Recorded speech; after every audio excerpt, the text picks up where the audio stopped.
Tidak bisa tidak kasih itu dibahasakan. Karena setiap orang saat dia mengasihi, dia membahasakannya. Tentu saja dengan kata-kata. Tetapi tidak cukup hanya dibahasakan cinta kasih itu. Tapi dia perlu untuk dibiasakan di dalam kehidupan hari lepas hari.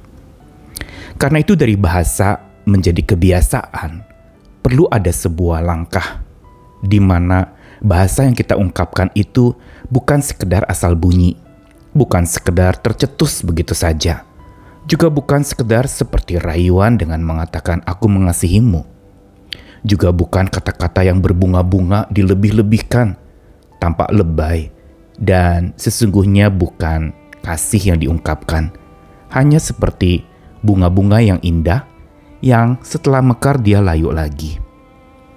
Tetapi bahasa kasih Tuhan adalah sebuah bahasa yang lebih dari sekedar bahasa. Karena bahasa Tuhan adalah sebuah bahasa yang abadi. Sebuah bahasa yang dibungkus, dikemas oleh hikmat dari Tuhan. Ada bijaksana yang menyertainya. Sehingga bukan sekedar asal bunyi saja. Tetapi setiap kata-kata Tuhan ketika dia bilang kasih kepada kita, sesungguhnya penuh dengan makna. Karena itu kita perlu belajar untuk kita bisa fasih mengasihi.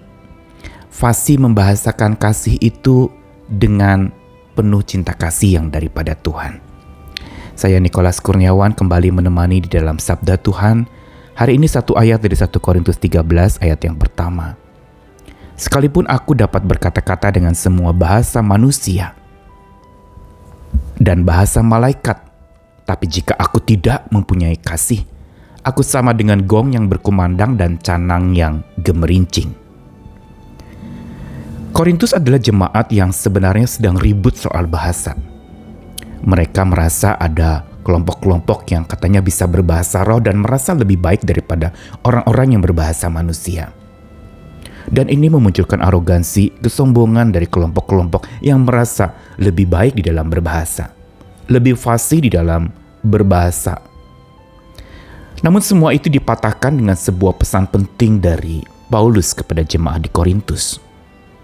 Dengan ayat yang pertama tadi, sekalipun kita dapat berkata-kata dengan semua bahasa manusia atau bahasa malaikat, tapi tanpa kasih, maka itu semua hanya menjadi gong yang berkumandang dan canang yang gemerincing.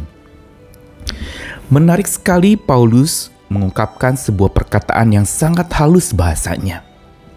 Dia menyebutkan diri sebagai aku, sekalipun aku dapat berkata-kata.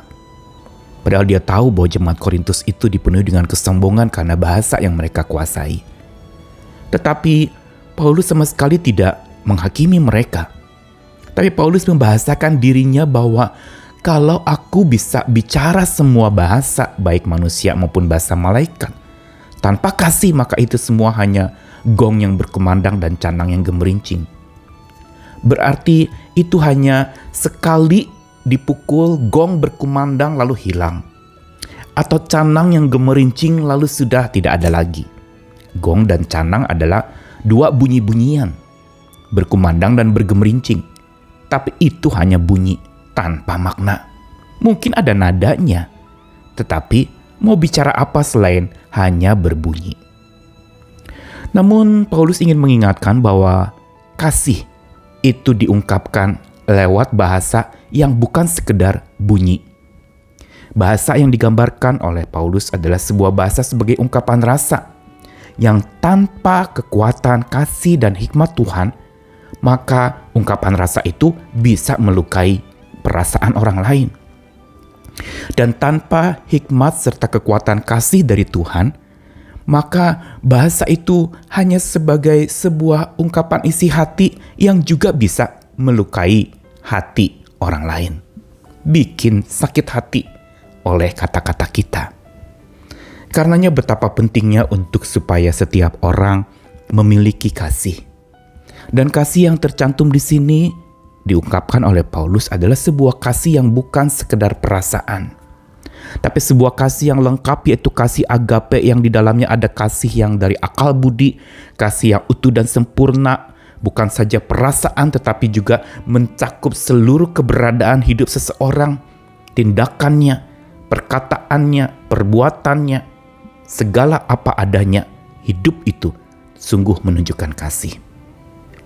Dan Paulus ingin mengingatkan bahwa bila seseorang mempunyai kasih, maka dia akan berkalimat dengan hikmat dari Tuhan. Berarti apa yang dia ungkapkan itu kalimat-kalimat yang dipenuhi dengan bijaksana, tidak sembarangan bicara. Dia tahu konteksnya, dia tahu proporsinya, dan dia memahami betul kepada siapa dia berbicara. Hikmat Tuhan memimpin sehingga kalimat-kalimat yang diungkapkan oleh seseorang yang digerakkan oleh hikmat Tuhan itu adalah kalimat-kalimat bernas, kalimat-kalimat yang penuh dengan kekuatan inspirasi yang membuat orang tersemangati, terbangunkan. Dan bila hikmat serta kasih Tuhan itu memenuhi hidup seseorang yang membahasakan kasih itu, maka bahasa itu pun akan terkatakan penuh makna, bukan terkatakan tanpa makna. Kalau terkatakan tanpa makna itu seperti asal bunyi, kata sia-sia yang kita ucapkan hanya sekedar celotehan, mungkin bercandaan, atau kata-kata yang tak dipikir panjang lagi, tercetus begitu saja, sampai orang merasakan, wah orang ini begitu ketus, dan langsung orang yang mendengarnya pun merasa tidak nyaman. Hikmat dan kasih Tuhan itu membuat orang berkata-kata dengan makna. Ada makna yang mau disampaikan. Begitu juga kalau hikmat dan kasih Tuhan memenuhi hati seseorang, maka kasih yang diungkapkan itu, bahasa yang diucapkan itu adalah sebuah bahasa yang dipenuhi dengan sikap yang dewasa. Terucap dengan sikap berarti ada sebuah sikap ketika dia berbicara. Pikir dulu sebelum terucap. Ada sebuah sikap yang dia mau sampaikan lewat kata-kata dan bahasanya. Dan yang terakhir, bila kasih dan hikmat Tuhan memenuhi hati seseorang percaya, maka kefasihan dia berbicara bukan sekedar fasih karena lancar begitu saja mengalir, tapi sebuah kefasihan yang diliputi, diselimuti, dan dikuatkan, digerakkan oleh kasih Tuhan.